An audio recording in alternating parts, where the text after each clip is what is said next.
Hi, and welcome back to the Catch Podcast. Today, I'm here with Vinny and Andrew. And today we're talking about perfection. Yeah. Our topic. Yeah, we're talking about a perfect God who decided, for some strange reason, to make imperfect people.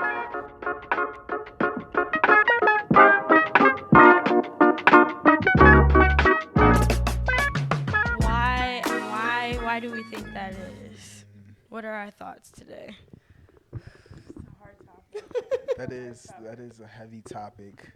Um, I think part of it that comes with it is I'm gonna just say love, because the thing is something that's perfect. And well, actually, let's back up. Let's back up first, because God technically did make a perfect creation, right? If you go back to Adam and Eve, right?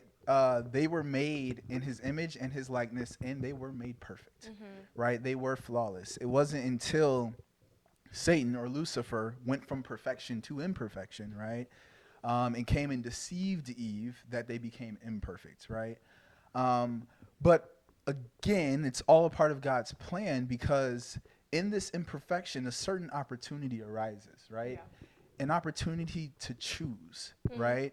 When they were perfect, there was necessarily no need for free will, because they were perfect. You did everything right all the time, right? Right, your free will was to do right. Right, exactly. But when you become imperfect, now you have to make a choice, right? And again, all a part of God's plan, because any father, right, who has a child doesn't want them to love them because they have to, right? He wants them to love them because they want to, right? And it's a beautiful balance, because when you grow up, there's always a certain, like, you won't talk to me like that. There's a certain respect that's established from your parents. Like, there's a certain rules that are bound. Like, no, you have to do what I say, right? Or even sometimes you have to love me. But of course, they don't mean it that way. But they'll say it that way, right? But as you grow older, right, and you start to develop a different relationship with your children as they get older, right, you start to see that choices have to be made, right? It's not necessarily I live in your household or have to follow your rules. Now it's like, do I actually want to spend time with you? Right. And I think God's the same way, right? And when we became imperfect, he's like, okay, again, all a part of his plan. He's asking the question, because you're imperfect, are you going to seek me for the perfection, right? Are you going to depend on me, right? There's a scripture that says, thou shalt keep him in perfect peace, whose mind is stayed on thee, because he trusteth in thee, right? Right? When you trust in him and you lean on him and depend on him, right? That's where the completion comes from, right? That's where the perfection comes from, right? God's made you dependent, right? You're a dependent creature, and you have to lean on him and depend on him, right? And that's part of the process of you falling in love with him. And the thing about falling in love is, right, it's a fall. It's a trust fall, right? And when you fall in love with God, you have to trust fall, right? And you have to trust him, right?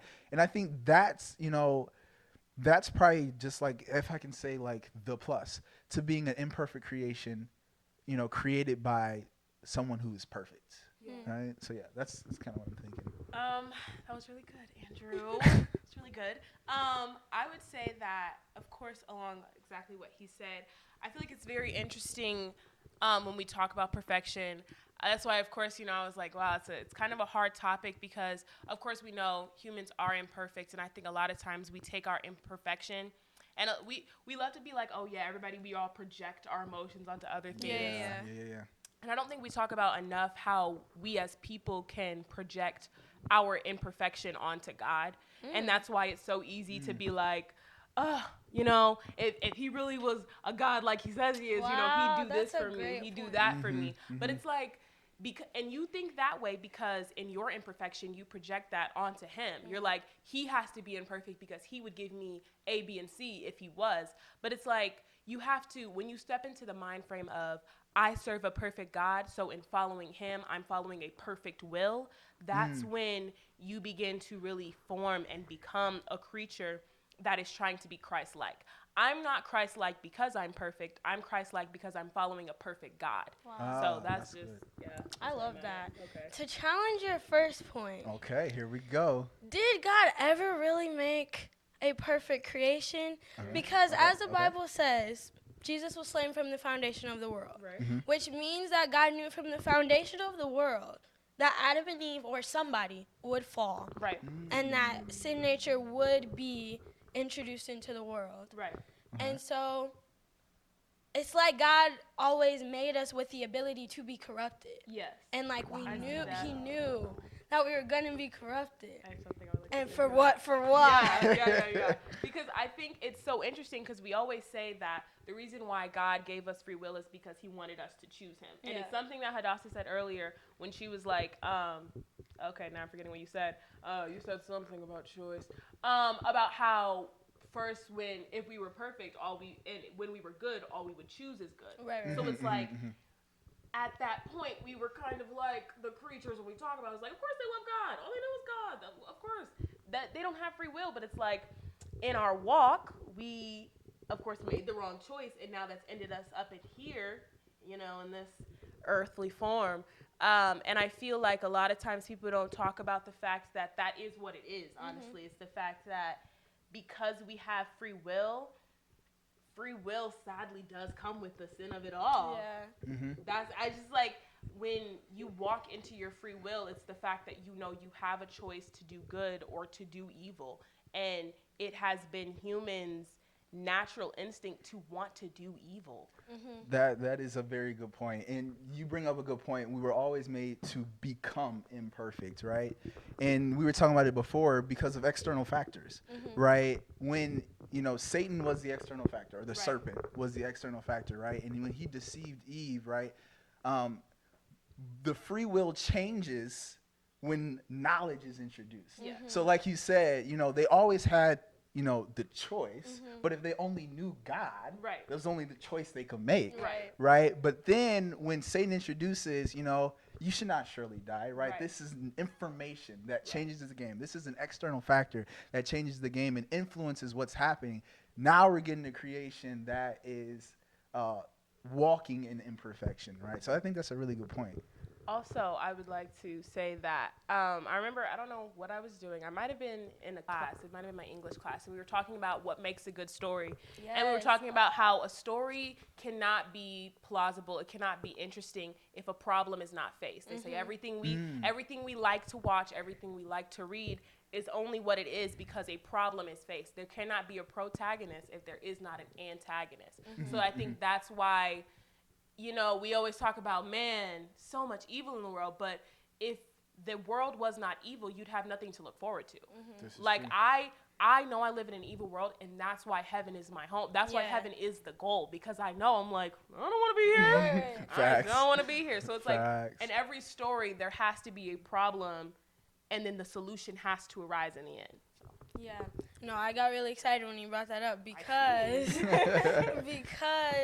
to me, this topic just brings up the fact that, like, God is literally the greatest author ever. Right. And just, like, the master of storylines, because even when it comes to Satan, it's not like God was surprised when Satan decided that he wanted to be like God and overthrow heaven. Like, that was not news to God. Right. God knew that there was something in him that would lead him to this ultimate pride, ultimate sin.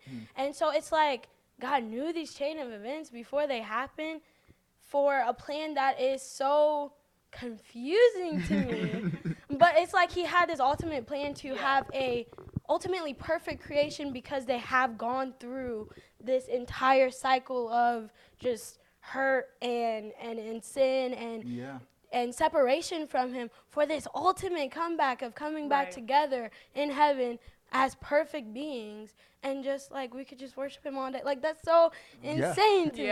It is and crazy. I think it really, really humbles you, because it's like you truly did not have to create me, and you did not have to create me like this. Yes. Like, it's actually, I don't know, it's just insane. Yeah, and you said he's the greatest author, and I'm gonna add on to that, he's the greatest designer as well, right? Because when it comes to designing like a building, right, there's a German word they use that's called Gesamtungsberg, right? And all it means is every piece that is in composition comes together to create one work of art. But no individual piece is the work of art, right? Wow. They all have to be together to make that one work of art, right? God designs it the same way, just like Yeah. you said, from beginning to end, right? And it's hard for us to understand because we're just one piece of the Yeah. puzzle. Yeah. And we're one piece here, and we're one piece here, and one piece here. And it is impossible to get that big picture, right? To see from beginning to end, alpha and omega, Yeah. right? And as a designer, he looks at that and puts everything together just the way he sees it, right? And it is a perfect plan, but us being imperfect can't understand it, right? Right. And we can't understand it all. So I think that was really good that you said that. Okay. I have a question. Knowing all of this, what do we do with that information? Like, when someone is watching this episode, what should they take from this episode? Like, what do we do knowing that we are imperfect on purpose? Yeah. Mm-hmm. And what do we do with that? How do we apply that to our lives? I feel like all you can do is pray. It just should lead you to your knees more, because it's like, I can't, like, to know I'm not ever going to be perfect down here. Like, It's when I'm on this impossible. earth, I'm going to fail. I'm going to say the wrong thing. I'm going to hurt somebody. And in knowing that my perfection on this earth is forever, you should then pray that your perfection in heaven is just as eternal. It's like, I pray that down here, because I am so messed up, because I make so many mistakes, that I can just make up for it all in heaven. That's why I ask for forgiveness, because it's like, oh man, I can't be stuck like this. I can't be stuck living like this. So pray a lot. Oh no, that's facts. Because Solomon was like, everything down here is vanity anyways. Right. Vexation of the spirit. The wise man dies, the foolish man dies. Right. The rich man dies, the poor man dies. He was like, there is no difference. Yeah. But I would definitely say, like, trust God, right? Like, learn to completely and totally and entirely release yourself, release control, and completely dedicate yourself to him and trust him in every little thing you do, from big life decisions to, you know, where you're going to get food. Like, literally, look, Solomon said, in all your ways acknowledge him, and he shall direct your paths, right? The steps of a good man are ordered of the Lord, right? You have to trust in him because you don't know the plan. And as often as you want to know the plan and have a plan, his ways are not your ways. His thoughts are not your thoughts. It's way above you. You, on your best day, cannot compare to God's foolishness, right? So the only thing you can do, and the wisest thing and the best thing to do, is just trust him. Just lean on him and depend on him, just like the way you were designed. Yeah, I love that, what both of you guys said, because I feel like every genius is counted crazy until what they were working for comes to pass, until they accomplish their goal. That's facts. And so it's like this generation is very invested in the best version of us, right? So Christians have to defy the odds, defy the obstacles, and defy the logic of, like, completely putting away what we think is right and trusting God totally for that best version of ourselves that will come to pass in heaven. Like, we have to totally release control and all of this just for that perfect version of me that I literally have no idea what that's going to be. And only God has that idea of what it's going to be. And then lastly, I just want to leave you guys with this thought. I remember, so there's verses in the Bible that are like, be ye perfect. And I was like, why would God ever command us to be perfect? You know that we can't be perfect. Like, why would you give us an impossible commandment? So I remember, I was like, I got to look this up, because Bible makes no mistakes. God knew what he meant. He said what he said. So I had to look it up. Perfect actually doesn't mean, like, without flaw. At least not in the Hebrew, not what is in the Bible. What it actually means is to be complete, to be mature. My God. So for us to be perfect here on earth during this walk of life is for us to just have a mature, complete walk with God. To be able to be like Paul and say, I finished my course. Wow. I kept the faith. I run my race. I finished my course. And I did what I was called to do because I did not quit. And I went that full length. And now I do get the reward of being that perfect me, the best version of me possible. That's so good. And you also said before, right, like, the best version of you, right? God has your best interest in mind, right? Like he's not a knot, right? He wants you to be successful. He wants you to succeed, right? And only he knows what it will take to get you to the best version of yourself. Right. Why? Because he's the designer. He wants to make you complete because he has the plan in mind. I think that's really good. That's really good. I completely agree. And I think just lastly, I think one of the parts that really stuck out was you said completeness. And it's like, man, I can't be complete right now. Like, that's something you continuously have to work Constantly. You constantly have to work to be made whole. Yeah. You constantly have to work for your completeness. Don't ever get just lax or feel common with God. God is constantly taking you out of your comfort zone. And I think that's the important part of working to be complete is that I'm no longer in my comfort zone. Right. I now have nothing left but sanctity. I have nothing left but to be whole because I'm not where I want to be right now. Yeah, you're working out your salvation. I love that. Fear and trembling. I love that. Woo, trust him. I know that's right. Well, guys, that was a really good episode. I like that. That Short was and solid. sweet. Hard to beat. Hard to beat. Didn't know where we were going. No, but literally, now not I at know all. where we're Guys, going. Not we at were all. not prepared for We this. didn't know.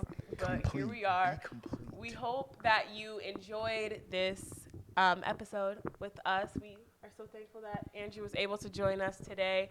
We ask that you like, subscribe, and comment. Let us know anything. You know, we love to read our comments. Of course, Taylor loves to answer our comments if you've been in there. Taylor loves to leave cute little comments in there for other people. But yeah, we will catch you later.